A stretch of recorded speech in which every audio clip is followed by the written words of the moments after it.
어머니, 위험해요. 하얀 눈꽃이 흩날리는 케이블카 정상. 모두가 멈춘 케이블카를 내려다보는 그 순간 며느리의 손이 시어머니의 등을 밀었습니다. 순식간에 일어난 일이었어요. 70살 김영옥은 균형을 잃고 난간 너머로 사라졌습니다. 하얀 눈밭 속으로 끝없이 추락하는 몸. 차가운 공기가 얼굴을 스쳤습니다. 사람 떨어졌어요. 며느리 윤가희의 비명이 데크 위에 울려 퍼졌죠. 완벽한 연기였습니다. 눈물도 떨림도 모든 게 진짜처럼 보였어요.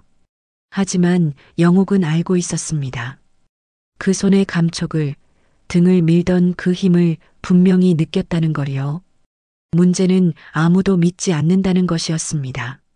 CCTV에도 잡히지 않았고 목격자도 없었죠. 며느리가 시어머니를 죽이려 했다는 건 너무나 충격적인 이야기였으니까요.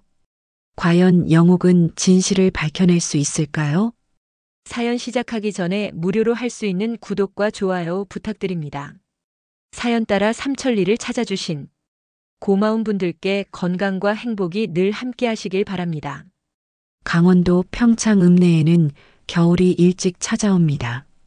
11월 중순만 되어도 골목 구석구석에 눈이 쌓이기 시작하고 아침 저녁으로는 입김이 하얗게 피어오르죠. 이곳에서 김영옥은 조용히 살아가고 있습니다. 올해로 70입니다.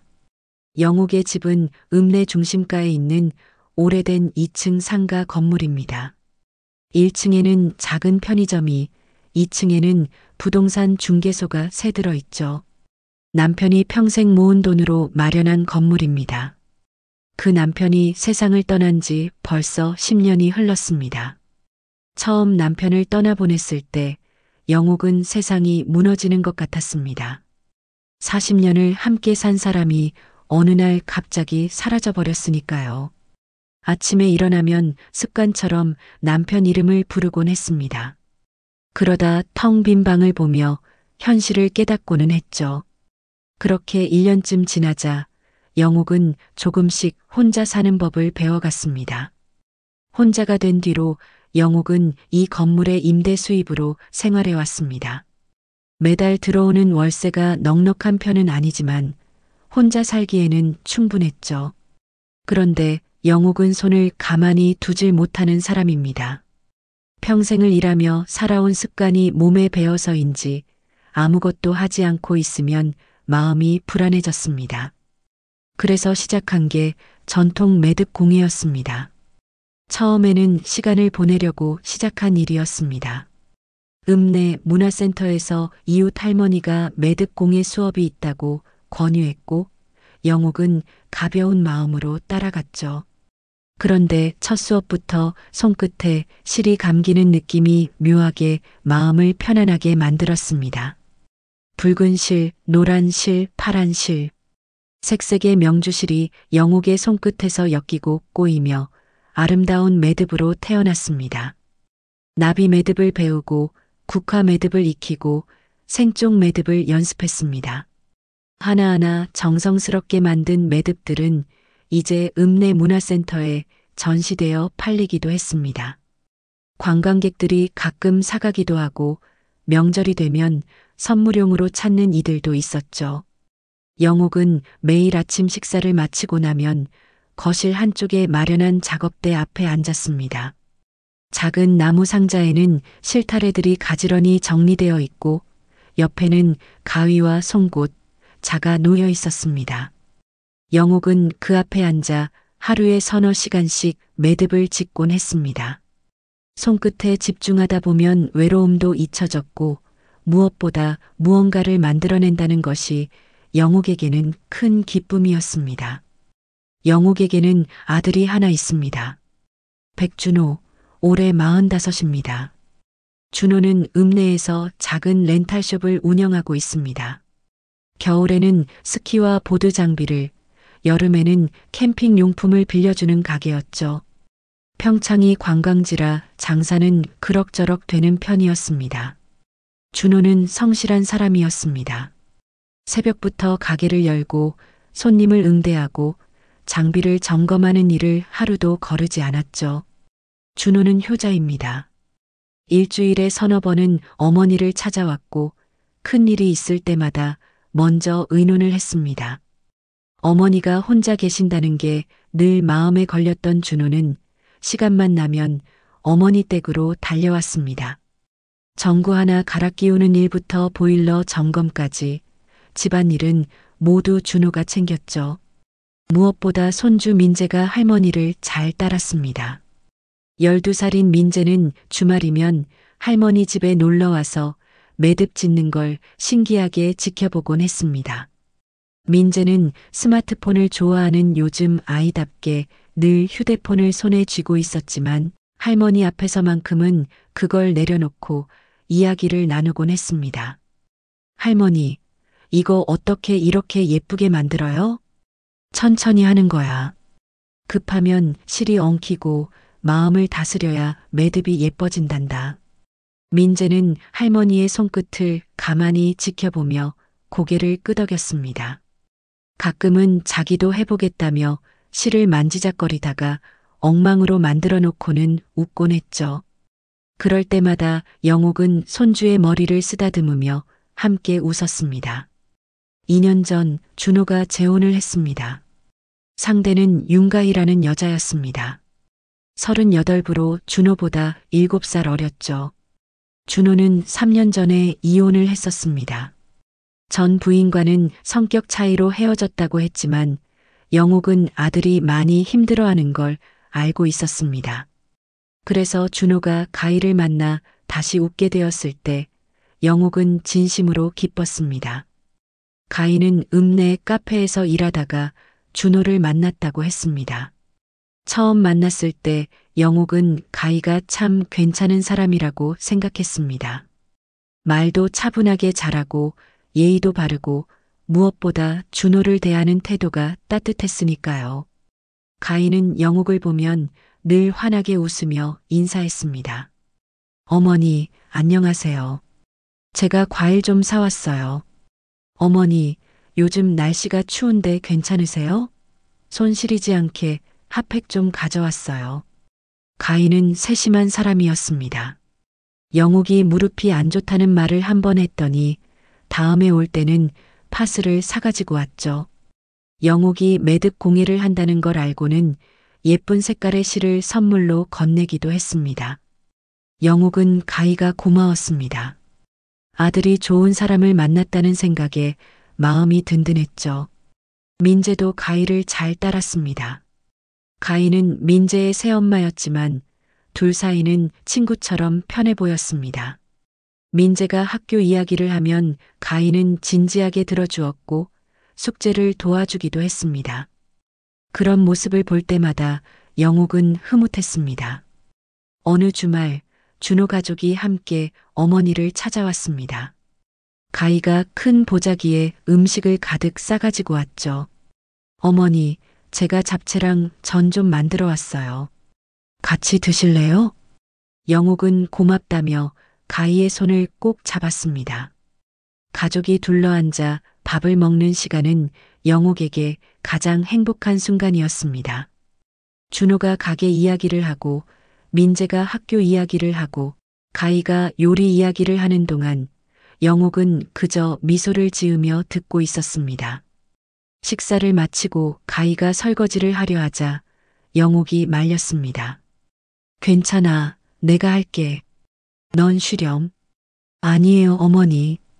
제가 할게요. 어머니는 앉아 계세요. 가희는 능숙하게 설거지를 하고 부엌을 깨끗이 정리했습니다. 영옥은 그런 며느리가 기특하고 대견했습니다. 나이가 들면서 혼자 사는 게 외롭긴 했지만 이렇게 가족이 찾아와 주니 견딜만 했습니다. 저녁이 되어 준호 가족이 돌아간 뒤 영옥은 홀로 거실에 앉아 창밖을 바라보았습니다. 어둠이 내리고 있었고 거리에 가로등이 하나둘 켜지고 있었습니다. 영옥은 오늘 하루가 참 좋았다고 생각했습니다. 아들도 잘 지내고 손주도 건강하고 며느리도 착하니 더 바랄 게 없었죠. 영옥은 작업대로 다가가 매듭 하나를 손에 들었습니다. 붉은 실로 엮은 국화 매듭이었습니다. 영옥은 그 매듭을 한참 들여다보다가 작게 중얼거렸습니다. 이 매듭처럼 우리 가족도 단단하게 묶여 있으면 좋겠구나. 창밖으로는 차가운 바람이 불어왔지만 영옥의 마음은 따뜻했습니다. 가족이 있다는 것, 서로를 아끼는 사람들이 있다는 것만으로도 영옥은 충분히 행복했습니다. 읍내의 밤은 깊어갔고 영옥은 편안한 마음으로 잠자리에 들었습니다. 겨울이 깊어지면서 평창에는 축제 시즌이 찾아왔습니다. 읍내 곳곳에 현수막이 걸리고 관광객들이 하나둘 늘어나기 시작했죠. 겨울 축제는 평창 사람들에게는 1년 중 가장 바쁜 시기였습니다. 준호의 렌탈숍도 손님들로 북적였고 거리는 활기로 가득 찼습니다. 어느 날 저녁 준호 가족이 어머니 댁을 찾아왔습니다. 민재가 현관문을 열고 뛰어들어오며 소리쳤습니다. 할머니, 큰일 났어요. 영옥은 깜짝 놀라 일어섰습니다. 무슨 일인가 싶어 가슴이 철렁했죠. 그런데 민재의 얼굴에는 웃음이 가득했습니다. 케이블카가 이번 주부터 무료래요. 축제 기념으로요. 뒤따라 들어온 준호가 웃으며 말했습니다. 엄마, 이번 겨울 축제 때문에 읍내에서 케이블카 무료 운행을 시작했대요. 일주일 동안만이래요. 가희도 신이 나서 말했습니다. 어머니, 정상에 포토존도 새로 생겼대요. 눈꽃 프레임이라고 거기서 찍으면 사진이 정말 예쁘게 나온대요. 인스타그램에 보니까 다들 거기서 찍더라고요. 영옥은 고개를 끄덕이며 들었지만 사실 별로 관심이 없었습니다. 나이가 들면서 멀리 나가는 것도 귀찮고 추운 날씨에 밖에 나가는 것도 부담스러웠으니까요. 그저 가족들이 즐거워하는 모습을 보는 것만으로도 좋았습니다. 가희가 영옥 옆에 앉으며 말했습니다. 어머니, 우리 이번 주말에 같이 가요. 날씨 예보 보니까 토요일이 제일 맑대요. 바람도 안 분대요. 영옥은 난처한 표정을 지었습니다. 글쎄, 나는 그냥 집에 있는 게 편한데. 준호도 거들었습니다. 엄마, 한 번만 가보세요. 저도 케이블카는 처음이에요. 평창에 살면서 정작 케이블카는 안 타봤잖아요. 민재가 할머니 팔을 잡고 흔들었습니다. 할머니 가요. 저도 할머니랑 같이 가고 싶어요.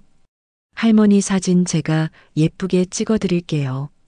영옥은 손주의 얼굴을 바라보았습니다. 민재의 눈이 반짝이고 있었습니다. 영옥은 웃으며 말했습니다. 그래, 알았어. 그럼 가자. 가희가 환하게 웃었습니다. 어머니, 감사해요. 제가 도시락도 싸갈게요. 맛있는 거 많이 준비할게요. 그날 밤 영옥은 잠자리에 누워서도 한참을 뒤척였습니다. 케이블카를 타본 적이 없었거든요. 높은 곳이 무섭지는 않았지만 왠지 모르게 마음이 편치 않았습니다. 하지만 손주가 그렇게 가고 싶어 하는데 거절할 수는 없었죠. 그 다음 날 오후 민재가 혼자 할머니 집에 놀러 왔습니다. 학교가 일찍 끝난 날이었죠. 준호와 가희는 가게 일로 바빴고 민재는 할머니와 단둘이 시간을 보내곤 했습니다. 할머니, 매듭하시는 거 구경해도 돼요? 그럼 이리 와서 봐. 민재는 할머니 옆에 앉아 매듭 짓는 모습을 한참 지켜보았습니다. 붉은 실이 할머니의 손끝에서 천천히 꼬이고 엮이며 아름다운 모양을 만들어냈습니다. 할머니 손은 마술손이에요. 영옥은 손주의 말에 빙그레 웃었습니다. 그때 민재가 말했습니다. 아 참, 할머니, 휴대폰 좀 줘보실래요? 휴대폰에 제가 뭐 하나 깔아드릴게요. 뭔데? 영옥은 궁금하다는 표정으로 서랍에서 휴대폰을 꺼내 손주에게 건넸습니다. 민재는 능숙한 손놀림으로 휴대폰 화면을 이리저리 만졌습니다. 화면에 여러 가지 글자와 그림들이 빠르게 지나갔죠. 할머니, 이거요. 산길 안심앱이에요. 산길 안심앱? 민재가 고개를 끄덕였습니다. 네, 오늘 우리 학교에서 안전교육 시간에 가르쳐 줬어요. 이거 깔아놓으면요. GPS로 할머니 위치를 실시간으로 알려주는 거예요. 영옥은 잘 이해하지 못했지만 손주가 하는 말을 열심히 들었습니다. 그리고요, 등산로 정보도 나오고 기온이랑 날씨도 알려줘요. 제일 중요한 건 낙상 감지 기능이에요. 낙상 감지가 뭐니? 민재가 진지한 표정으로 설명했습니다. 만약에 할머니가 어디 가시다가 넘어지거나 그러면요. 휴대폰이 자동으로 감지해서 위치를 전송해줘요. 구조대한테요. 그래서 빨리 찾을 수 있대요. 영옥은 손주의 말을 듣고 가슴이 따뜻해졌습니다. 아이고, 우리 민재가 할머니 걱정을 하는구나. 민재는 쑥스러운 듯 고개를 숙였습니다. 할머니도 이런 것 깔아두면 혹시 모르잖아요. 산에 가거나 하다가 사고라도 나면 위험할 수도 있잖아요. 영옥은 손주의 머리를 쓰다듬었습니다. 고맙다, 민재야. 민재는 할머니 휴대폰에 앱 설치를 마치고 사용법을 간단히 알려주었습니다. 영옥은 잘 이해하지 못했지만 손주가 자기를 걱정해서 해주는 일이니 고맙게 받아들였습니다. 요즘 세상은 참 신통하구나. 이런 게 다 있어? 네, 할머니. 이거 정말 좋은 거예요. 아빠, 엄마한테도 깔아드릴 건데 제가 할머니한테 먼저 깔아드리는 거예요. 영옥은 손주의 따뜻한 마음씨가 고마웠습니다. 토요일 아침이 밝았습니다. 날씨는 정말 화창했습니다. 하늘은 맑게 개었고 햇살이 눈부시게 쏟아졌습니다. 영옥은 두툼한 패딩을 입고 목도리를 둘렀습니다. 준호가 차를 가지고 와서 어머니를 태웠죠. 차 안에서 가희가 보온병을 꺼내며 말했습니다. 어머니, 따뜻한 차 드세요. 생강차예요. 영옥은 고맙다며 종이컵에 차를 받아 마셨습니다. 달콤하면서도 알싸한 생강향이 입안에 퍼졌습니다. 몸이 사르르 녹는 것 같았죠. 케이블카 승강장에 도착하니 이미 사람들이 줄을 서 있었습니다. 주말이라 그런지 가족 단위 관광객들이 많았습니다. 아이들은 신나서 뛰어다녔고 어른들은 스마트폰으로 사진을 찍고 있었습니다. 민재가 할머니 손을 잡으며 말했습니다. 할머니, 저기 봐요. 저게 케이블카예요. 진짜 높이 올라가요. 영옥은 고개를 들어 하늘을 바라보았습니다.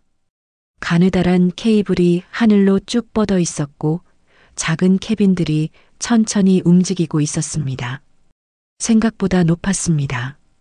영옥은 무의식 중에 민재의 손을 더 꽉 쥐었습니다. 준호가 어머니를 보며 물었습니다. 엄마, 괜찮으세요? 무서우세요? 영옥은 고개를 저었습니다. 아니야, 괜찮아. 하지만 사실 조금 떨렸습니다. 평생 땅을 딛고 살아온 사람이 갑자기 하늘 위로 올라간다는 게 낯설었으니까요. 드디어 그들의 차례가 되었습니다. 케이블카 문이 열리고 직원이 안내했습니다. 영옥은 조심스럽게 발을 들여놓았습니다. 준호가 어머니의 팔을 잡아 부축했죠. 엄마, 천천히 타세요. 캐빈 안에는 6명이 앉을 수 있었습니다. 영옥은 창가 자리에 앉았고 옆에 민재가 앉았습니다. 가희와 준호는 맞은편에 앉았죠. 문이 닫히고 케이블카가 천천히 움직이기 시작했습니다. 처음에는 조금 흔들렸습니다. 영옥은 손잡이를 꽉 잡았습니다. 하지만 곧 케이블카는 부드럽게 상승하기 시작했고 영옥은 조금씩 긴장을 풀었습니다.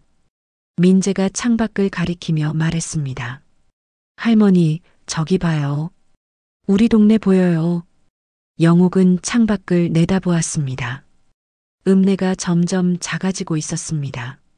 자기가 사는 상가 건물도 보였고 준호의 가게도 보였습니다.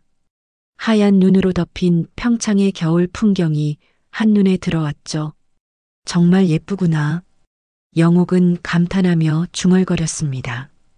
평생 이 땅에 살면서도 이렇게 위에서 내려다본 적은 처음이었습니다. 세상이 이렇게 넓고 아름다운지 새삼 느껴졌죠. 가희가 스마트폰으로 사진을 찍으며 말했습니다. 어머니, 표정 좀 밝게 하세요. 사진 찍을게요. 영옥은 어색하게 미소를 지었습니다. 가희가 연신 셔터를 눌렀습니다. 준호도 함께 사진을 찍었고 민재도 자기 휴대폰으로 할머니를 찍었습니다. 케이블카는 천천히 가지만 꾸준히 위로 올라갔습니다. 영옥은 창밖 풍경을 보며 생각했습니다. 이렇게 가족과 함께 있는 시간이 얼마나 소중한지, 나이가 들수록 이런 순간들이 더 귀하게 느껴졌습니다. 고맙구나, 다들. 영옥이 작게 중얼거렸습니다. 준호가 물었습니다. 엄마, 뭐라고 하셨어요? 아니야, 아무것도 아니야.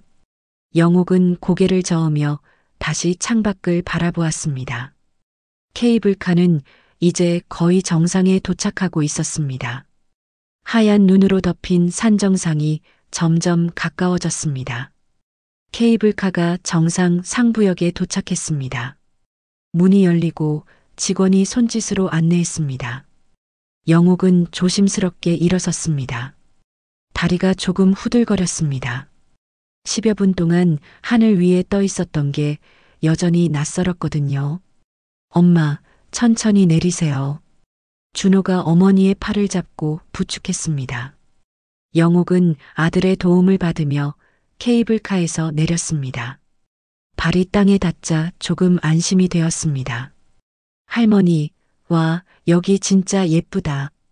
민재가 신이 나서 소리쳤습니다. 정상 데크는 온통 하얀 눈으로 덮여 있었습니다. 햇빛이 눈에 반사되어 눈부시게 빛났죠. 영옥은 손으로 눈을 가리며 주위를 둘러보았습니다. 데크는 생각보다 넓었습니다. 관광객들이 여기저기 흩어져 있었고 아이들은 눈을 뭉쳐 던지며 놀고 있었습니다.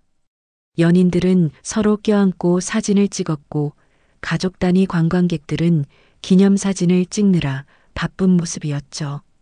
가희가 앞장서며 말했습니다. 어머니, 저기 봐요. 저기가 포토존이에요. 가희가 가리키는 곳에는 커다란 하얀 프레임이 세워져 있었습니다. 눈꽃 모양으로 장식된 프레임 안에서 사람들이 줄을 서서 사진을 찍고 있었습니다. 프레임 너머로 보이는 설산 풍경이 정말 아름다웠습니다. 우와, 진짜 예쁘네요. 준호도 감탄하며 말했습니다.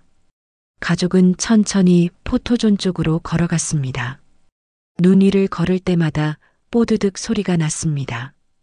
영옥은 조심스럽게 발을 옮겼습니다. 눈이 생각보다 많이 쌓여 있어서 미끄러울까 걱정되었거든요. 포토존에 도착하자 가희가 스마트폰을 꺼내 들었습니다. 어머니, 여기서 사진 한 장 찍어요. 제가 예쁘게 찍어드릴게요. 영옥은 손사래를 쳤습니다. 아이고, 나는 됐어. 너희들끼리 찍어. 어머니, 기념으로 찍어야죠. 여기까지 오셨는데요. 가희가 영옥의 팔을 잡고 프레임 앞으로 이끌었습니다. 영옥은 어쩔 수 없이 따라갔습니다. 며느리가 그렇게 권하는데 거절할 수도 없었죠. 할머니, 저도 같이 찍을래요. 민재가 달려와 할머니 옆에 섰습니다.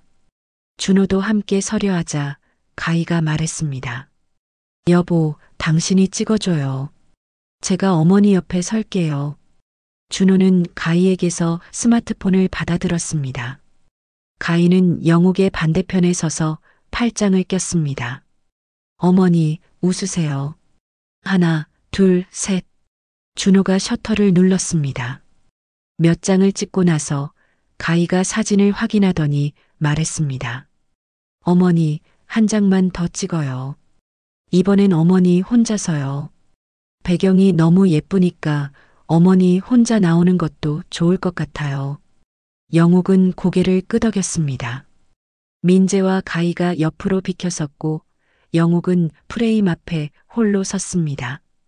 햇빛이 따가웠고 바람이 차가웠습니다. 영옥은 조금 추워서 몸을 움츠렸습니다. 엄마, 좀 더 앞으로 나오세요. 난간 쪽으로요. 그래야 배경이 잘 나와요. 준호가 말했습니다. 영옥은 한 걸음 더 앞으로 나갔습니다. 발밑에 눈이 뽀드득 소리를 냈습니다. 조금 미끄러운 느낌이 들었습니다. 영옥은 무의식 중에 손을 뻗어 균형을 잡았습니다. 바로 그때였습니다. 어디선가 끼익하는 날카로운 소리가 들렸습니다. 케이블카가 멈춘 소리였습니다. 사람들이 일제히 난간 쪽으로 몰려갔습니다. 어머, 저기 봐. 케이블카 멈췄어. 저기 중간쯤에서 멈춘 것 같은데? 위험한 거 아니야? 관광객들이 난간에 기대어 아래를 내려다보았습니다. 모두의 시선이 아래쪽 케이블카로 쏠렸습니다. 공중에 멈춰선 케이블카가 미묘하게 흔들리고 있었습니다. 안에 탄 사람들의 놀란 얼굴이 보였습니다. 준호도 난간 쪽으로 다가가 아래를 내려다보았습니다. 민재도 아빠 옆에 서서 손으로 아래를 가리키며 말했습니다. 아빠, 케이블카 멈췄어요. 바로 그 순간 가희가 영옥에게 다가왔습니다. 모두가 난간 너머 아래를 보는 사이 가희만이 시어머니를 보고 있었습니다. 가희의 입가에 희미한 미소가 스쳤습니다. 어머니, 가희가 낮은 목소리로 불렀습니다. 영옥이 고개를 돌려 며느리를 바라보았습니다. 가희가 한 걸음 더 다가왔습니다. 위험해요. 난간 조심하세요. 가희의 손이 영옥의 등 쪽으로 움직였습니다. 그리고 그 손끝이 아주 짧은 순간 영옥의 등을 툭 밀었습니다. 영옥은 그 순간을 평생 잊지 못할 것입니다. 등에 느껴진 힘, 분명한 의도적인 힘이었습니다. 영옥의 몸이 앞으로 휘청거렸습니다. 발밑에 눈이 미끄러웠습니다. 영옥은 균형을 잃고 비틀거렸습니다. 어머니, 가희가 놀란 듯 소리쳤습니다. 하지만 이미 늦었습니다. 영옥의 몸이 난간 쪽으로 쓰러졌습니다. 손이 허공을 휘저었지만 잡을 것이 없었습니다. 엄마, 준호가 뒤늦게 돌아보며 소리쳤습니다. 하지만 준호는 너무 멀리 떨어져 있었습니다. 손을 뻗었지만 닿지 않았습니다. 영옥의 몸이 난간을 넘어 데크 밖으로 사라졌습니다. 눈 덮인 경사면이 눈앞에 펼쳐졌습니다. 영옥은 끝없이 구르기 시작했습니다. 하얀 눈이 눈앞을 가득 채웠습니다. 사람 떨어졌어요. 가희의 목소리가 들렸습니다. 날카롭고 다급한 목소리였습니다. 어머니가 떨어졌어요. 누가 좀 도와주세요. 데크 위가 순식간에 아수라장이 되었습니다. 사람들이 난간 쪽으로 달려왔습니다. 준호는 얼굴이 새하얗게 질린 채 난간에 매달렸습니다. 엄마, 엄마. 민재는 울음을 터뜨렸습니다. 할머니, 할머니. 가희는 두 손으로 얼굴을 가리고 있었습니다. 어깨가 떨리고 있었습니다. 마치 충격을 받은 것처럼요. 직원들이 달려왔습니다. 무전기로 급하게 연락을 취했습니다. 본부. 상부 데크에서 사고 발생했습니다. 노인 한 분이 추락했습니다. 즉시 구조대 출동 바랍니다. 관광객 하나가 난간 너머를 내려다보며 말했습니다. 저 아래 눈밭에 떨어진 것 같은데요. 움직임이 없어요. 준호는 난간을 붙잡고 아래를 내려다보았습니다. 눈물이 볼을 타고 흘러내렸습니다. 멀리 아래 하얀 눈밭 위에 작은 점처럼 무언가가 보였습니다. 가희가 준호에게 다가가 남편의 팔을 잡았습니다. 여보, 진정해요. 구조대가 올 거예요. 가희의 목소리는 떨리고 있었습니다. 눈에는 눈물이 고여 있었습니다. 제가 조금만 더 빨리 잡았으면 미안해요. 제가 옆에 있었는데. 가희가 흐느끼기 시작했습니다. 준호는 아내를 보지도 못했습니다. 그저 멍하니 아래를 내려다볼 뿐이었습니다. 케이블카는 다시 움직이기 시작했습니다. 멈췄던 시간은 불과 몇십 초였습니다. 하지만 그 짧은 순간에 모든 것이 변해버렸습니다. 데크 위는 혼란스러웠습니다. 몇몇 관광객들은 휴대폰으로 아래를 찍고 있었습니다. 아이들은 울고 있었고 어른들은 수군거렸습니다. 어떻게 저렇게 떨어질 수가 있어? 미끄러진 건가? 난간이 너무 낮은 거 아니야? 구조대가 출동했다는 안내방송이 나왔습니다. 사람들은 천천히 흩어지기 시작했습니다. 하지만 준호와 민재, 가희는 그 자리에 그대로 서 있었습니다. 가희는 조용히 주머니에 손을 넣었습니다. 손끝이 미세하게 떨리고 있었습니다. 하지만 얼굴에는 완벽한 슬픔과 충격이 새겨져 있었습니다. 멀리 아래 하얀 눈밭 속에 영욱이 묻혀 있었습니다. 차가운 눈이 영욱을 감싸고 있었습니다. 영욱의 의식은 희미해지고 있었습니다. 그때 영욱의 주머니 속에서 작은 소리가 울렸습니다. 휴대폰이었습니다. 민재가 깔아준 산길한 심앱이 작동하기 시작한 것입니다. 낙상 감지, 전송 중. 기계음이 차가운 공기 속에 울려 퍼졌습니다. 차가운 어둠 속에서 영욱은 의식을 잃었습니다. 얼마나 시간이 흘렀을까요? 멀리서 사람들의 목소리가 들렸습니다. 희미하고 흐릿한 목소리들이었습니다. 여기요. 위치 신호가 여기서 나와요. 조난자 발견. 호흡 확인됩니다. 누군가 영욱의 몸을 조심스럽게 움직였습니다. 따뜻한 손이 영욱의 목에 닿았습니다. 맥박을 재는 손이었습니다. 영욱은 눈을 뜨고 싶었지만 눈꺼풀이 너무 무거웠습니다. 체온이 많이 떨어졌습니다. 빨리 옮겨야 해요. 담요 가져오세요. 서둘러요. 영욱의 몸이 들어 올려졌습니다. 누군가 따뜻한 담요로 영욱을 감쌌습니다. 그리고 들것에 조심스럽게 눕혔습니다. 영욱은 그제야 조금씩 의식이 돌아오는 것을 느꼈습니다. 구조대원들이 영욱을 옮기는 동안 한 대원이 말했습니다. 정말 운이 좋으셨어요. 깊은 눈밭에 떨어져서 충격이 완화됐나 봅니다. 조금만 늦었으면 저체온증으로 위험했을 거예요. 다른 대원이 휴대폰을 들고 말했습니다. 이 산길한 심앱 덕분에 위치를 정확히 찾았습니다. 이거 아니었으면 산 전체를 수색해야 했을 거예요. 영욱은 병원으로 옮겨졌습니다. 응급실 침대 위에 누운 채 의사들이 이리저리 영욱을 살피는 소리가 들렸습니다. 차가운 청진기가 가슴에 닿았고 누군가 영욱의 팔에 주사를 놓았습니다. 기적입니다. 의사가 말했습니다. 골절은 없고 내부 장기도 이상 없습니다. 눈이 완충 역할을 해준 것 같습니다. 다만 저체온증 증세가 있어서 당분간 입원 치료가 필요합니다. 영욱은 천천히 눈을 떴습니다. 하얀 천장이 보였습니다. 형광등 불빛이 눈부셨습니다. 영욱은 고개를 돌렸습니다. 준호가 침대 옆에 앉아 있었습니다. 얼굴이 창백했고 눈이 빨갛게 충혈되어 있었습니다. 엄마. 준호의 목소리가 떨렸습니다. 정말 다행이에요. 정말. 준호는 더 이상 말을 잇지 못하고 고개를 숙였습니다. 어깨가 떨리고 있었습니다. 영욱은 아들의 손을 잡았습니다. 손에 힘이 없었지만 그래도 꽉 쥐었습니다. 민재가 침대 옆으로 다가왔습니다. 민재의 얼굴도 눈물로 얼룩져 있었습니다. 할머니가 깨어나서 정말 다행이에요. 민재가 흐느끼며 말했습니다. 구조대 아저씨가 그랬어요. 제가 깔아드린 앱 덕분에 할머니를 빨리 찾았대요. 위치가 정확하게 나와서 바로 갈 수 있었대요. 영옥은 손주를 바라보았습니다.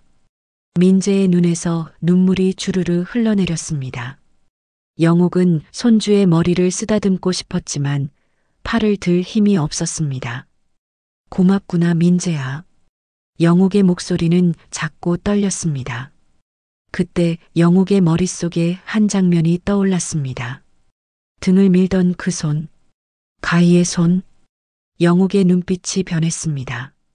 그년이 밀었어. 영옥이 중얼거렸습니다. 준호가 고개를 들었습니다. 엄마, 뭐라고 하셨어요? 영옥은 준호를 똑바로 바라보았습니다. 가희가 나를 밀었어. 준호의 얼굴에 당황스러운 표정이 스쳤습니다. 엄마, 무슨 말씀을? 내가 분명히 느꼈어. 등을 밀었단 말이야. 가희가 나를 밀었어. 영옥의 목소리는 떨렸지만 확신에 차 있었습니다. 준호는 어쩔 줄 몰라 하며 주위를 둘러보았습니다. 민재는 할머니를 놀란 눈으로 바라보았습니다. 엄마가 착각하신 거예요. 가희가 왜 엄마를 밀겠어요? 준호의 목소리에는 불안함이 묻어났습니다. 착각이 아니야. 내가 분명히 느꼈다고.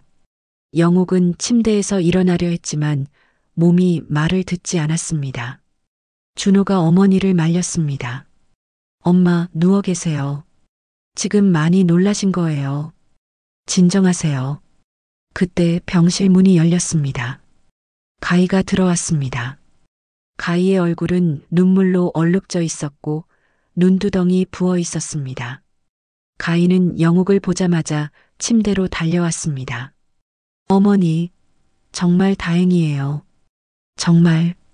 가희가 영옥의 손을 잡으려 했습니다.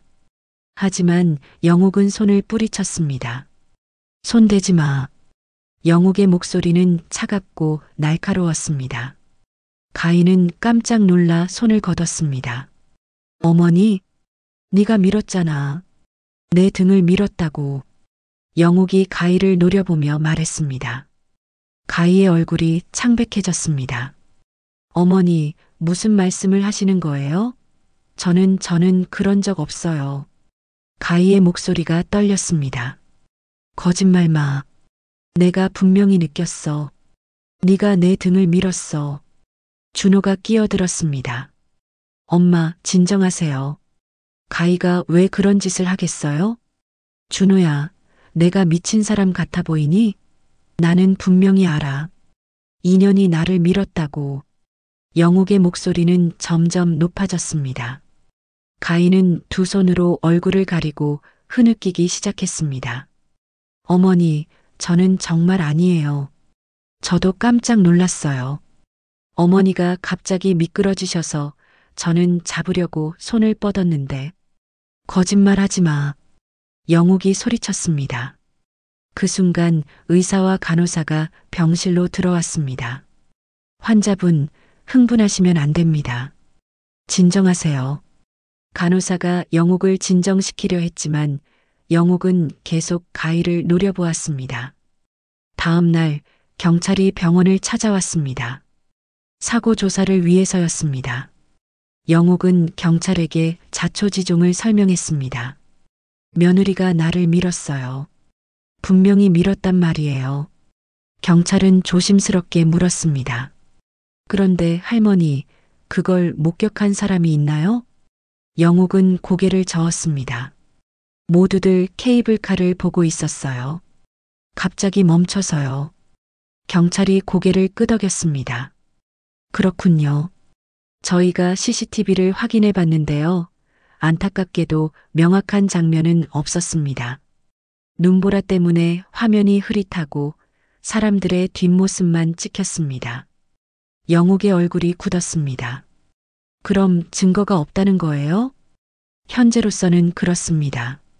케이블카가 누군가 수동정지 버튼을 눌러 멈춘 기록은 있습니다만 그것만으로는 범죄를 입증하기 어렵습니다. 경찰은 며느리 가희도 조사했습니다. 가희는 눈물을 흘리며 말했습니다. 저는 정말 아무것도 안 했어요. 시어머니가 갑자기 미끄러지셔서 깜짝 놀랐어요. 저도 잡으려고 했는데 제 손이 닿지 않았어요. 가희의 말은 진실처럼 들렸습니다. 경찰도 더 이상 물을 것이 없었습니다. 증거가 없었으니까요. 병원 복도에서 사람들이 수군거렸습니다. 운이 없으셨네. 미끄러진 거겠지, 뭐. 나이 드신 분들은 균형 감각이 떨어지잖아. 아무도 영옥의 말을 믿지 않았습니다. 며느리가 시어머니를 밀었다는 것은 너무나 충격적인 일이었고 증거도 없었으니까요. 가장 힘든 것은 준호의 태도였습니다. 준호는 어머니를 찾아와 조심스럽게 말했습니다. 엄마 설마 정말 가희가 그랬을까요? 며느리가 왜 엄마를 밀겠어요? 준호의 목소리에는 의심이 섞여 있었습니다. 어머니를 의심하는 건 아니지만 아내를 의심하는 것도 힘든 일이었습니다. 엄마가 놀라서 착각하신 거 아닐까요? 그 말이 영옥의 가슴을 찢었습니다. 아들마저 자기를 믿지 않는다는 것이. 영옥은 눈을 감았습니다. 눈물이 흘러내렸습니다. 밤이 되었습니다. 병실에 혼자 남은 영옥은 천장을 바라보았습니다. 손끝에 느껴졌던 그 힘이 생생했습니다. 등을 밀던 그 손의 감각이 분명히 밀었는데 영옥은 작게 중얼거렸습니다. 하지만 아무도 믿어주지 않았습니다. 영옥은 깊은 절망 속으로 빠져들고 있었습니다. 병원 생활이 시작되었습니다. 영옥은 입원 치료를 받으며 조금씩 기력을 회복해 갔습니다. 몸의 상처는 나아가고 있었지만 마음의 상처는 더 깊어졌습니다. 가희는 매일 병원에 찾아왔습니다. 영옥이 뭐라 해도 가희는 꾸준히 병문안을 왔습니다. 가희는 병실 문을 열고 들어올 때마다 눈물을 글썽였습니다. 어머니, 제가 과일 좀 깎아드릴게요. 가희는 조용히 사과를 깎았습니다. 영옥은 고개를 돌려 창밖을 바라보았습니다. 가희를 보고 싶지 않았습니다. 하지만 가희는 포기하지 않았습니다. 어머니, 드세요. 입맛이 없으시더라도 조금이라도 드셔야 기운이 나세요. 영옥은 대꾸하지 않았습니다. 가희는 깎은 사과를 접시에 담아 침대 옆 테이블에 놓고 조용히 나갔습니다. 문이 닫히고 나서야 영옥은 천천히 고개를 돌렸습니다. 사과가 놓여 있었습니다. 영옥은 그것을 보며 생각에 잠겼습니다. 준호도 자주 병원에 왔습니다. 하지만 어머니와 아내 사이에서 준호는 갈피를 잡지 못했습니다. 어느 날 저녁 준호가 어머니 곁에 앉아 조심스럽게 말했습니다. 엄마, 가희가 정말 힘들어하고 있어요. 영옥은 아들을 바라보았습니다. 나한테 억울하다고, 정말 아무것도 안 했다고 매일 울어요. 엄마가 왜 자기를 믿어주지 않냐고. 준호의 목소리는 지쳐 있었습니다. 엄마도 많이 놀라셨으니까 그때 상황이 혼란스러웠잖아요. 혹시 엄마가 착각하신 거 아닐까요? 영옥은 입을 꾹 다물었습니다. 아들의 눈빛에서 간절함이 느껴졌습니다. 어머니가 착각했기를 바라는 간절함이었습니다. 그래야 가정이 유지될 수 있으니까요. 엄마, 제발 한 번만 더 생각해 주세요. 준호는 그렇게 말하고 병실을 나갔습니다. 영옥은 홀로 남았습니다. 밤이 깊어졌습니다. 병원은 고요했습니다. 가끔 복도에서 간호사의 발소리가 들렸지만 그것마저도 멀게 느껴졌습니다. 영옥은 잠을 이룰 수 없었습니다. 머릿속에서 준호의 말이 계속 맴돌았습니다. 착각이었을까? 정말 내가 잘못 본 걸까? 혹시 바람 때문에 넘어진 걸 착각한 건 아닐까? 영옥은 눈을 감고 그날을 떠올렸습니다. 하얀 눈꽃 프레임, 차가운 바람, 케이블카가 멈추는 소리, 사람들이 난간으로 몰려가던 모습, 그리고 가희의 손. 영옥은 자기 등을 만져보았습니다. 그곳에 느껴졌던 힘을 기억하려 애썼습니다. 분명했던가? 정말 밀린 게 맞았던가? 의심이 스멀스멀 올라왔습니다. 나이가 들면서 기억력도 떨어지고 감각도 둔해졌습니다. 혹시 내가 혼자 넘어진 걸 착각한 건 아닐까? 며느리를 억울하게 만든 건 아닐까? 영옥은 고개를 흔들었습니다. 아니야, 분명히 느꼈어. 하지만 곧 다시 의심이 밀려왔습니다. 정말 그랬을까? 며칠이 지났습니다. 영옥은 점점 혼란스러워졌습니다. 낮에는 가희가 병문안을 오고 준호가 찾아와 조심스럽게 말을 건넸습니다. 민재는 할머니 손을 잡고 걱정스러운 얼굴로 바라보았습니다. 할머니, 괜찮으세요? 영옥은 손주에게 미소를 지어 보였습니다. 하지만 마음속은 무너지고 있었습니다. 밤마다 영옥은 자기 자신과 싸웠습니다. 내가 잘못 본 걸까? 아니면 정말 밀린 걸까? 의심과 확신이 반복되었습니다. 영옥은 점점 지쳐갔습니다. 어느 날 밤 영옥은 스스로가 미쳐가는 것 같다는 생각이 들었습니다. 확신이 서지 않았습니다. 기억이 흐릿했습니다. 정말로 착각이었던 걸까? 그때 창밖에서 바람소리가 들렸습니다. 차가운 겨울바람이었습니다. 영옥은 창밖을 바라보았습니다. 그리고 깊게 숨을 들이쉬었습니다. 천천히, 아주 천천히 영옥은 그날을 다시 떠올렸습니다. 이번에는 감정을 배제하고 냉정하게 떠올렸습니다. 프레임 앞에 섰던 순간, 준호가 사진을 찍으려 했던 순간, 케이블카가 멈추는 소리가 들렸던 순간, 사람들이 난간으로 몰려갔던 순간, 그리고 가희가 다가왔던 순간, 영옥은 눈을 감았습니다. 그 순간이 선명하게 떠올랐습니다. 가희의 목소리, 어머니, 위험해요. 난간 조심하세요. 그리고 등에 느껴진 손의 감각. 그것은 바람이 아니었습니다. 실수로 스친 것도 아니었습니다. 분명한 힘이 등을 밀었습니다. 짧고 강한 힘이었습니다. 영옥은 눈을 떴습니다. 눈빛이 달라져 있었습니다. 혼란스럽고 흐릿했던 눈빛이 아니었습니다. 또렷하고 냉정한 눈빛이었습니다.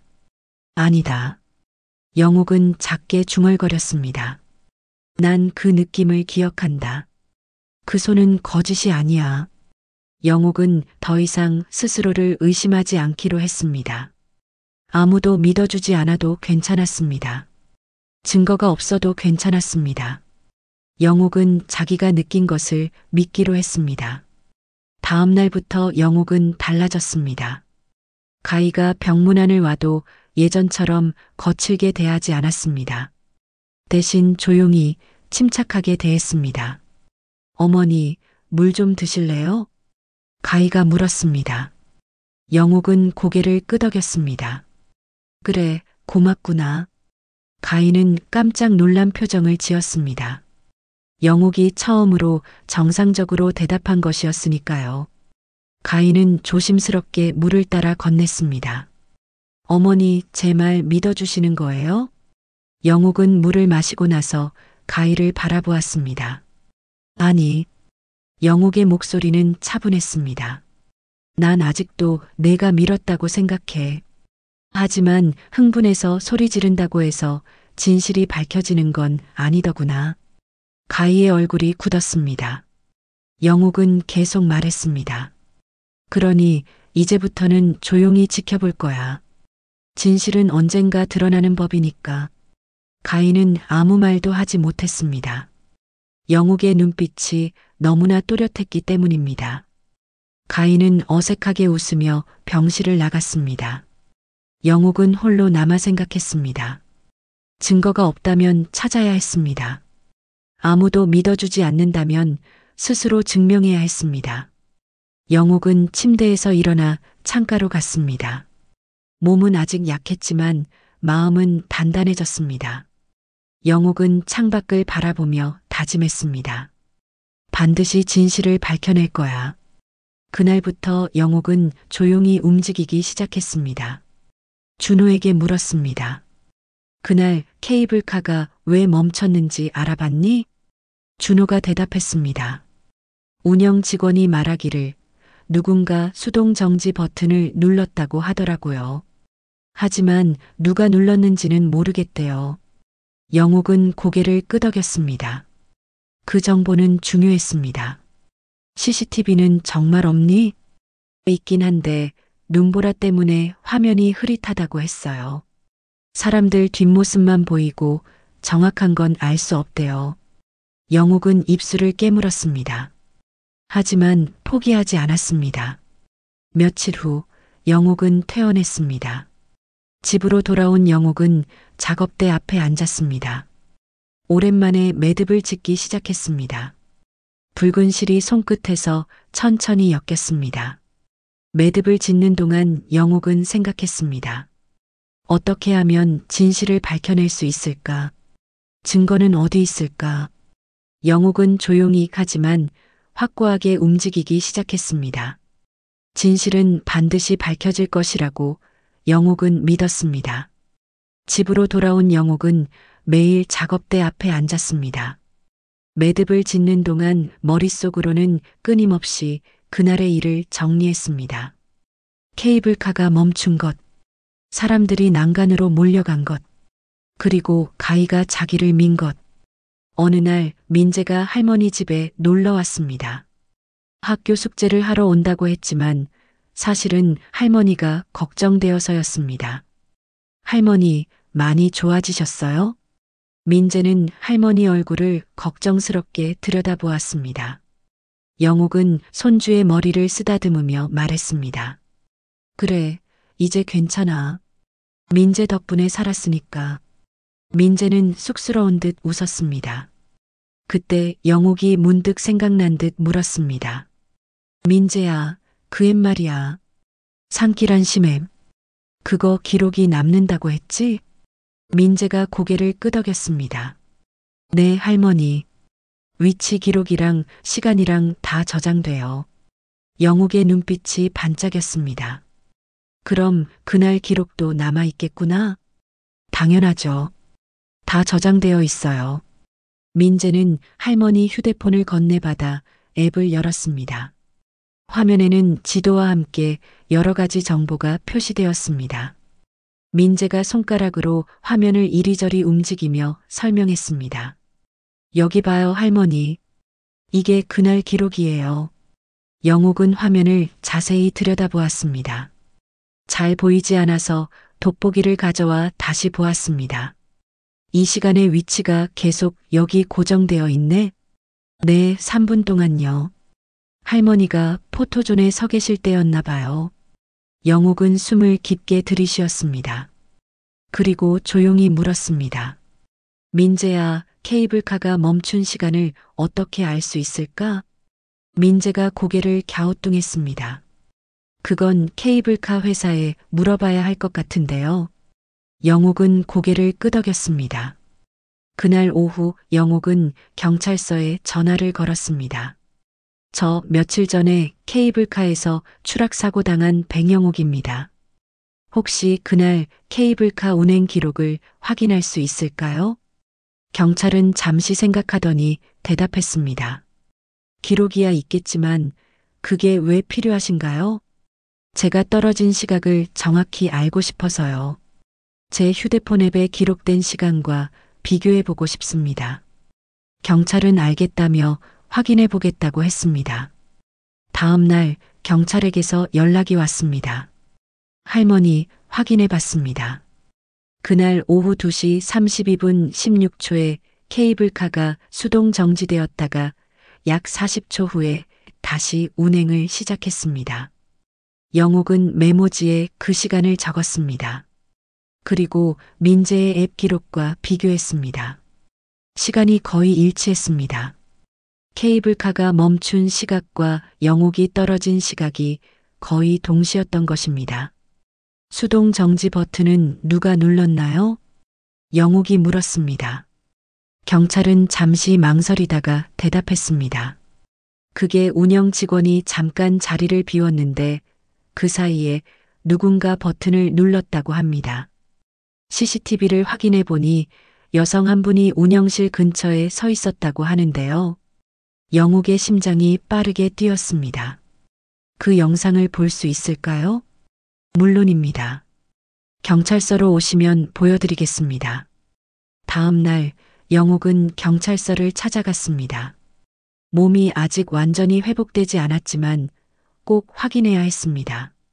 경찰은 영옥을 조사실로 안내했고 컴퓨터 화면에 CCTV 영상을 띄웠습니다. 화면 속에는 케이블카 상부역 운영실 근처가 보였습니다. 시간 표시가 2시 32분으로 나타났습니다. 사람들이 이리저리 지나다니는 모습이 보였습니다. 그때 한 여성이 화면에 나타났습니다. 붉은 패딩을 입고 하얀 털모자를 쓴 여성이었습니다. 여성은 주위를 둘러보더니 운영실 쪽으로 다가갔습니다. 운영 직원이 없는 것을 확인하고 무언가를 만졌습니다. 바로 그 순간 시간 표시가 2시 32분 16초를 가리켰습니다. 영옥은 숨을 멈췄습니다. 붉은 패딩, 하얀 털모자, 그날 가희가 입었던 옷이었습니다. 이 여성이 누구인지 확인하셨나요? 영옥의 목소리가 떨렸습니다. 경찰은 고개를 끄덕였습니다. 네, 며느님으로 보입니다. 옷차림이 그날 가족분들과 함께 계셨던 윤가희 씨와 일치합니다. 영옥은 주먹을 꽉 쥐었습니다. 이제 모든 것이 명확해졌습니다. 가희가 케이블카를 멈춘 것입니다. 사람들의 시선을 돌리기 위해서, 그리고 그 틈을 타서 영옥을 밀어버린 것입니다. 이걸로 충분한 증거가 될까요? 영옥이 물었습니다. 경찰은 난처한 표정을 지었습니다. 케이블카를 멈춘 것은 확인되지만 그것만으로 살인 미수를 입증하기는 어렵습니다. 케이블카를 멈춘 것이 할머니가 추락한 것의 직접적인 원인은 아니니까요. 하지만 시간이 일치하잖아요. 케이블카가 멈춘 바로 그 순간에 제가 떨어졌다고요. 그렇긴 하지만 직접적인 증거는 아닙니다. 며느님을 조사는 해보겠지만 현재로서는 정황 증거일 뿐입니다. 영옥은 좌절감이 밀려왔지만 포기하지 않았습니다. 이건 시작에 불과했습니다. 경찰은 가희를 불러 조사했습니다. 가희는 처음에는 놀란 표정을 지었지만 곧 진정하고 대답했습니다. 네, 제가 운영실 근처에 있었던 건 맞아요. 케이블카가 신기해서 구경하고 있었어요. 그런데 수동 정지 버튼을 누르셨나요? 경찰이 물었습니다.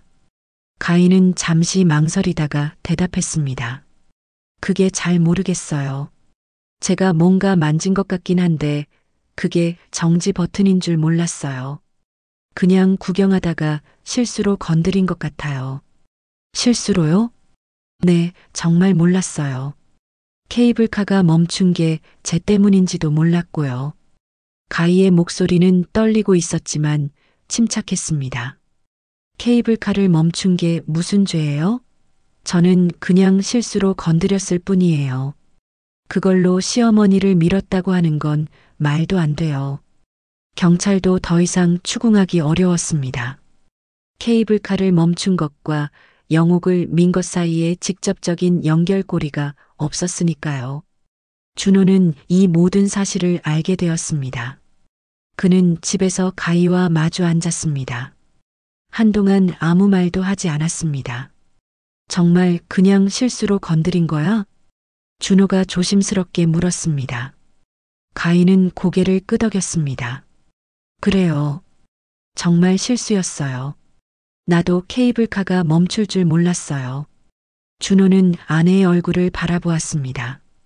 가희는 진심으로 억울해 보였습니다. 하지만 준호의 마음속에는 작은 의심이 싹트기 시작했습니다. 하필이면 그 시간에? 준호의 목소리는 낮았습니다. 가희는 남편을 바라보았습니다. 당신마저 날 의심하는 거예요? 가희의 눈에 눈물이 고였습니다. 준호는 고개를 저었습니다. 아니야. 그냥 이 모든 게 너무 기가 막힌 우연이라서. 준호는 더 이상 말하지 못했습니다. 그는 어머니와 아내 사이에서 갈피를 잡지 못했습니다. 믿고 싶은데 의심이 자꾸 고개를 들었습니다. 영옥은 집에서 이 소식을 들었습니다. 민재가 아빠한테 들은 이야기를 할머니에게 전해준 것입니다. 할머니, 엄마가 케이블카 버튼을 눌렀대요. 하지만 실수였대요. 영옥은 조용히 고개를 끄덕였습니다. 증거는 간접적이었지만 영옥에게는 충분했습니다. 의심은 이제 확신으로 바뀌고 있었습니다. 하지만 여전히 결정적인 증거가 없었습니다. 가희가 영옥을 밀었다는 직접적인 증거. 그것이 필요했습니다. 영옥은 창밖을 바라보았습니다. 겨울이 깊어지고 있었습니다. 눈이 다시 내리기 시작했습니다. 하얀 눈송이가 하늘에서 천천히 떨어지고 있었습니다. 반드시 진실을 밝혀낼 거야. 영옥은 다시 한번 다짐했습니다. 며칠이 흘렀습니다. 영옥은 집에서 조용히 지내며 기다렸습니다. 무엇을 기다리는지 스스로도 명확히 알지 못했지만 진실은 언젠가 드러날 거라고 믿었습니다. 어느 날 오후 경찰서에 한 통의 전화가 걸려왔습니다. 젊은 남자의 목소리였습니다. 저기 혹시 며칠 전에 평창 케이블카에서 사고 났던 거 조사 중이시죠? 경찰이 대답했습니다. 네, 맞습니다. 무슨 일이신가요? 제가 유튜브 하는 사람인데요. 그날 제가 케이블카를 타고 브이로그를 찍고 있었어요. 그런데 이상한 게 영상에 찍힌 것 같아서 연락드렸어요. 경찰의 태도가 달라졌습니다. 어떤 영상인가요? 그날 케이블카가 갑자기 멈췄잖아요.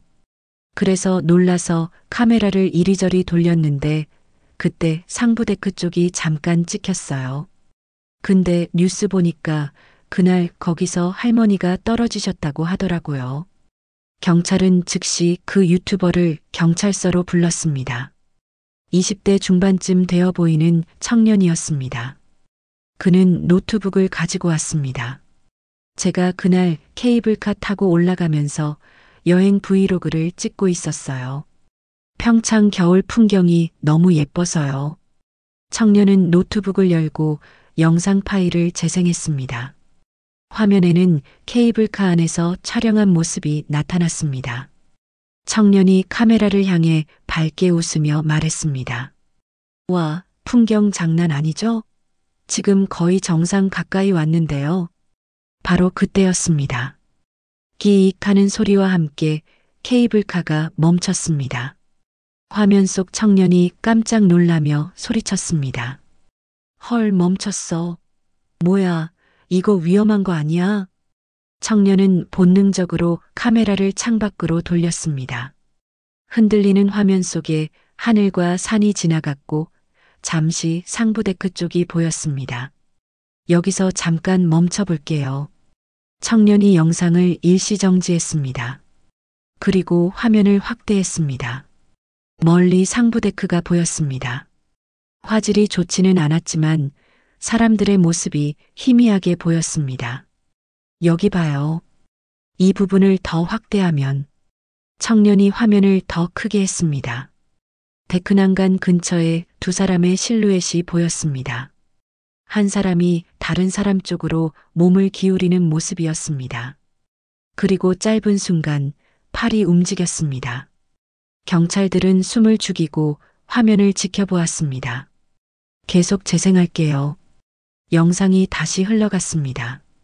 불과 1초도 안 되는 짧은 순간이었습니다. 두 사람 중 한 명이 앞으로 쓰러지는 것처럼 보였습니다. 그리고 흰 점 하나가 데크 아래로 사라졌습니다. 경찰서 안이 조용해졌습니다. 모두가 방금 본 장면을 이해하려 애쓰고 있었습니다. 이 영상의 타임스탬프를 확인할 수 있나요? 담당 형사가 물었습니다. 청년이 영상 정보를 확인했습니다. 네, 케이블카가 멈춘 게 오후 2시 32분 26초로 기록되어 있어요. 형사는 케이블카 운행 기록을 꺼내 확인했습니다. 수동 정지 버튼이 눌린 시각은 2시 32분 16초였습니다. 불과 10초 차이였습니다. 모든 게 맞아떨어집니다. 형사가 중얼거렸습니다. 케이블카를 먼저 멈추고 사람들의 시선을 돌린 뒤 그 순간에 영옥을 밀었던 것입니다. 완벽하게 계획된 범죄였습니다. 이 영상을 저희가 증거로 사용해도 될까요? 네, 당연하죠. 진실을 밝히는데 도움이 될 수 있다면 얼마든지 사용하세요. 청년은 영상 파일을 경찰에게 넘겨주었습니다. 형사는 즉시 윤가희를 소환했습니다. 다음 날 가희는 경찰서 조사실에 앉아 있었습니다. 얼굴은 창백했고 손은 떨리고 있었습니다. 형사가 노트북을 열고 영상을 재생했습니다. 이 영상을 보시겠습니까? 가희는 화면을 바라보았습니다. 케이블카 안에서 촬영된 영상이 흘러갔습니다. 그리고 케이블카가 멈추는 순간 상부데크가 보였습니다. 두 사람의 실루엣, 팔이 움직이는 모습, 그리고 누군가 떨어지는 장면. 가희의 얼굴이 점점 더 하얗게 질렸습니다. 입술이 파르르 떨렸습니다. 이게 뭔지 아시겠습니까? 형사가 물었습니다. 가희는 대답하지 못했습니다. 고개를 숙인 채 손을 꽉 쥐고 있었습니다. 윤가혜 씨, 당신이 시어머니를 밀었습니다. 이 영상이 그 증거입니다. 가희는 여전히 침묵했습니다. 형사는 계속 말했습니다. 먼저 케이블카 운영실에 가서 수동 정지 버튼을 눌렀습니다. 사람들의 시선을 돌리기 위해서였죠. 그리고 모두가 케이블카를 보는 사이 시어머니를 밀었습니다. 케이블카 정지 시각과 영상 타임스탬프가 정확히 일치합니다. 가희의 어깨가 떨리기 시작했습니다. 형사는 조용히 기다렸습니다. 한참 후 가희가 입을 열었습니다. 저는 목소리가 갈라졌습니다. 가희는 눈물을 흘리며 말을 이었습니다. 그런 의도가 아니었어요. 의도가 아니었다고요? 그냥 순간적으로. 가희는 더 이상 말을 잇지 못했습니다. 두 손으로 얼굴을 감싸고 흐느꼈습니다. 형사는 녹음기를 켜고 정식으로 조사를 시작했습니다. 윤가혜 씨, 당신은 시어머니 김영옥 씨를 고의로 밀어 떨어뜨렸습니까? 가희는 한참을 울다가 고개를 끄덕였습니다. 네, 제가 밀었어요. 형사는 조용히 기다렸습니다. 그리고 물었습니다. 왜 그랬습니까? 시어머니를 밀 이유가 뭐였습니까? 가희는 떨리는 목소리로 대답했습니다. 건물 때문이었어요. 건물이요?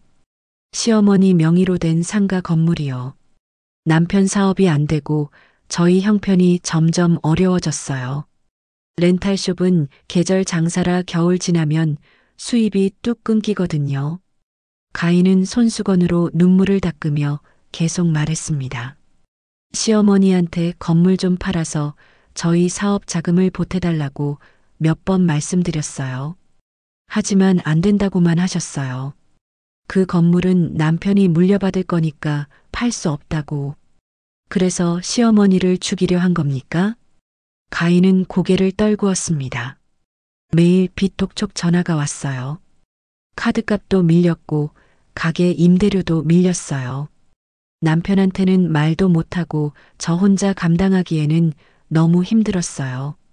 그래도 사람을 죽이려 한다는 건. 형사의 목소리는 차갑게 식었습니다.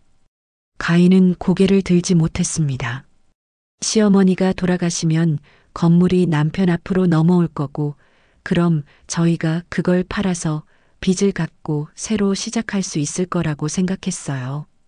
그래서 계획적으로 범행을 저지른 겁니까? 케이블카 무료 운행 소식을 듣고 그때 생각이 났어요. 사람이 많고 높은 곳이니까 사고처럼 보일 수 있을 거라고. 가희의 목소리는 점점 작아졌습니다. 케이블카를 멈추면 사람들 시선이 그쪽으로 쏠릴 거고 그 틈에 밀면 아무도 보지 못할 거라고 생각했어요. 형사는 고개를 저었습니다. 돈 때문에 사람 목숨을. 가인은 더 이상 아무 말도 하지 못했습니다. 그저 울 뿐이었습니다. 이것으로 모든 것이 끝났습니다. 완벽한 계획이라고 생각했던 것이 무너졌습니다. 영옥은 집에서 경찰로부터 전화를 받았습니다. 할머니, 증거를 찾았습니다. 며느님이 자백했습니다. 전화를 받고 난 영옥은 한참을 멍하니 앉아 있었습니다. 안도감이 밀려왔습니다. 동시에 슬픔도 밀려왔습니다. 결국 며느리가 자기를 죽이려 했다는 사실이 현실이 된 것입니다. 민재가 영옥을 찾아왔습니다. 민재는 모든 것을 알게 되었습니다. 아빠에게 들었던 것입니다. 민재는 할머니 품에 안겨 한참을 울었습니다. 할머니 미안해요. 제가 엄마를. 영옥은 손주의 등을 토닥였습니다. 내 잘못이 아니야. 내가 깔아준 앱 덕분에 할머니가 살았어. 그리고 진실도 밝혀졌고, 민재는 할머니의 품에서 한참을 울었습니다. 영옥도 조용히 눈물을 흘렸습니다. 준호는 경찰서에서 가희와 마주 앉았습니다. 유리창 너머로 아내를 바라보았습니다. 가희는 창백한 얼굴로 고개를 숙이고 있었습니다. 왜 그랬어? 준호의 목소리는 떨렸습니다. 가희는 고개를 들지 못했습니다. 미안해요. 정말 미안해요. 가희는 그 말밖에 하지 못했습니다. 준호는 더 이상 아내를 보지 못하고 고개를 돌렸습니다. 저녁이 되었습니다. 영옥은 창밖을 바라보았습니다. 눈이 내리고 있었습니다. 하얀 눈송이가 조용히 내려앉았습니다. 영옥은 작업대로 다가가 매듭 하나를 손에 들었습니다. 붉은 실로 엮은 국화 매듭이었습니다. 영옥은 그것을 한참 들여다보다가 조용히 중얼거렸습니다. 이제 끝났구나. 진실이 밝혀졌습니다. 하지만 영옥의 마음은 편하지 않았습니다. 가족이 무너졌기 때문입니다. 그래도 영옥은 알았습니다. 진실을 밝히는 것이 옳은 일이었다는 것을. 밤이 깊어갔습니다. 영옥은 매듭을 내려놓고 창밖을 바라보았습니다.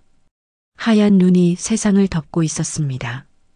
봄이 다가오고 있었습니다. 겨울 내내 얼어붙었던 땅이 조금씩 녹기 시작했습니다. 읍내 곳곳에서 눈이 사라지고 땅이 드러나고 새싹이 고개를 내밀었습니다. 가인은 살인미수로 법의 심판을 받았습니다. 법정에서 가인은 끝까지 고개를 숙이고 있었습니다. 재판장이 판결문을 낭독하는 동안 가인은 한마디도 하지 못했습니다. 피고인은 계획적으로 범행을 저질렀으며 범행 후에도 거짓으로 일관했습니다. 다만 피해자가 생명에는 지장이 없었고 피고인이 자백한 점을 참작하여 징역 5년을 선고합니다. 방청석에 앉아있던 준호는 고개를 떨구었습니다. 세상이 무너지는 것 같았습니다. 함께 살아온 아내가 사랑했던 사람이 어머니를 죽이려 했다는 사실이 여전히 믿기지 않았습니다. 재판이 끝나고 준호는 법정을 나섰습니다. 어머니가 복도에서 기다리고 있었습니다.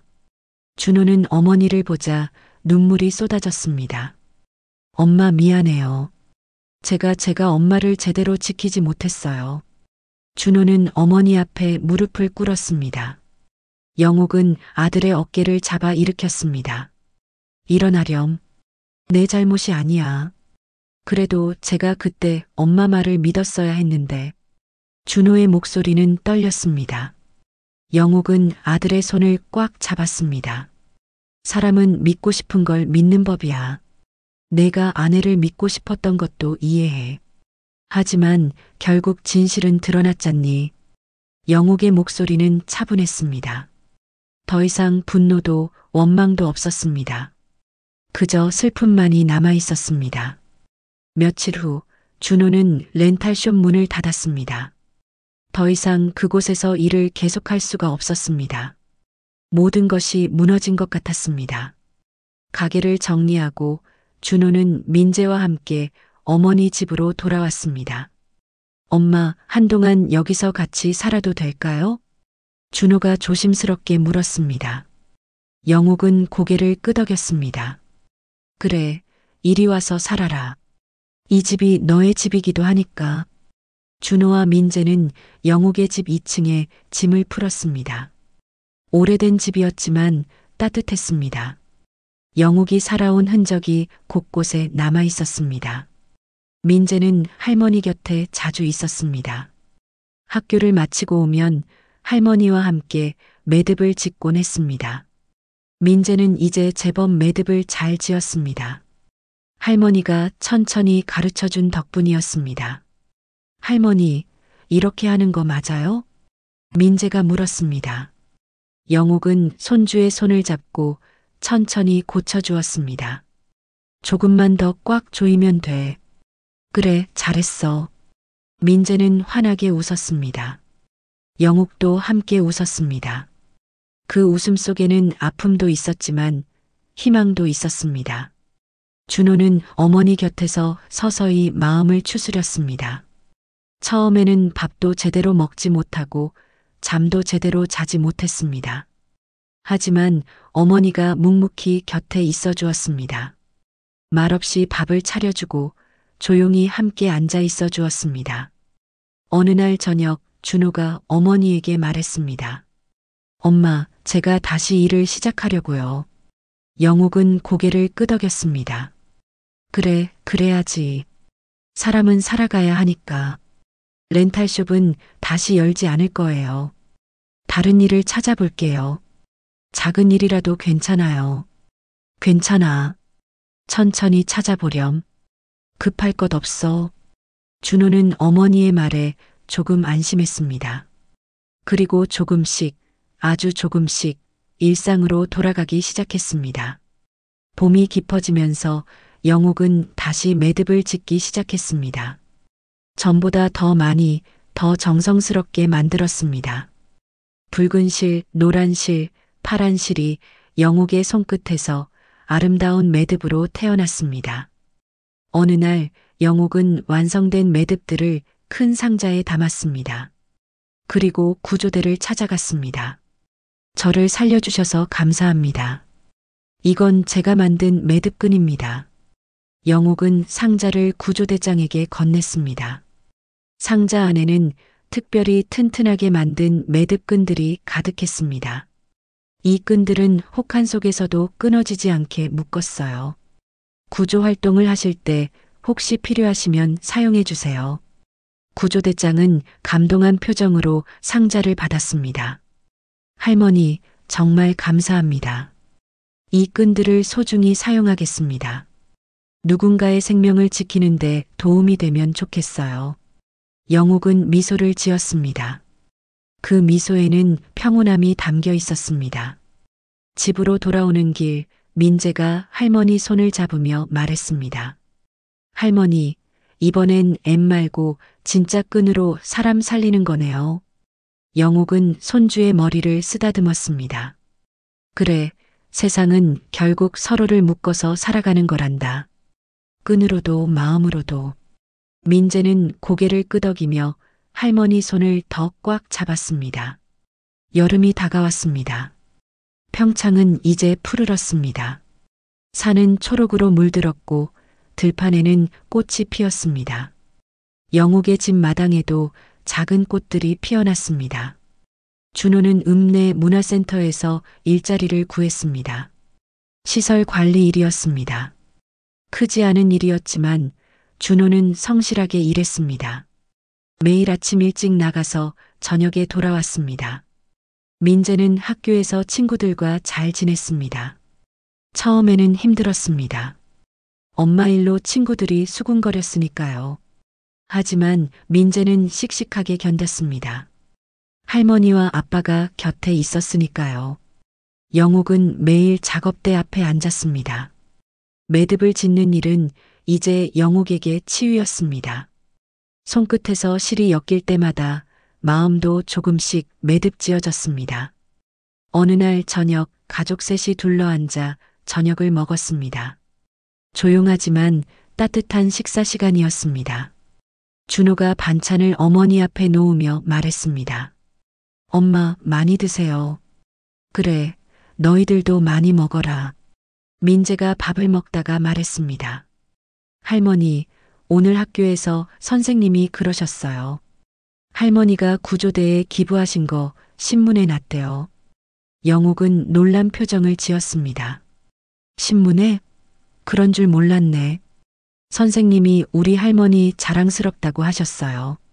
민재는 자랑스러운 표정으로 말했습니다. 준호도 미소를 지었습니다. 엄마, 정말 대단하세요. 영옥은 고개를 저었습니다. 뭐가 대단해? 그냥 당연한 일을 했을 뿐이야. 하지만 영옥의 얼굴에도 미소가 번졌습니다. 밤이 되었습니다. 영옥은 창가에 서서 밖을 바라보았습니다. 하늘에는 별이 총총했습니다. 여름밤 하늘은 맑았습니다. 영옥은 작업대로 다가가 매듭 하나를 손에 들었습니다. 붉은 실로 엮은 국화 매듭이었습니다. 영옥은 그것을 한참 들여다보다가 조용히 중얼거렸습니다. 이제 다시 시작이구나. 아픔은 있었지만 삶은 계속되었습니다. 가족은 무너졌지만 새로운 가족이 만들어지고 있었습니다.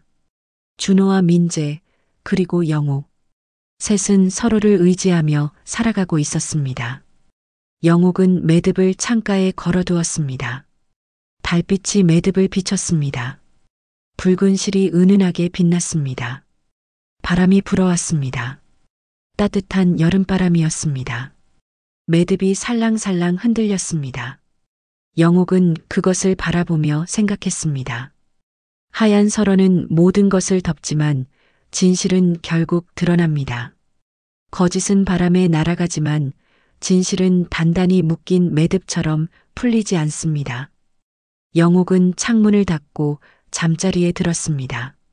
내일은 또 다른 하루가 시작될 것입니다. 매듭을 짓고 손주와 놀고 아들과 밥을 먹는 평범한 하루가. 하지만 그 평범함이 이제는 가장 소중했습니다. 영옥은 눈을 감았습니다. 마음은 평온했습니다. 긴 겨울을 지나 봄이 왔고 이제 여름이 무르익고 있었습니다. 삶은 계속되고 세상은 돌아가고 사람들은 서로를 묶으며 살아갑니다. 매듭처럼 단단하게, 끊어지지 않게. 오늘 준비한 이야기는 여기까지입니다. 영옥과 민재에게 하고 싶은 이야기가 있으시다면 댓글로 남겨주세요. 구독과 좋아요, 알림 설정을 눌러주시면 여러분께도 좋은 일이 생기실 겁니다. 오늘도 좋은 하루, 건강한 하루 보내시고 다음에 더 좋은 이야기로 찾아뵙겠습니다. 사연 따라 삼천리였습니다.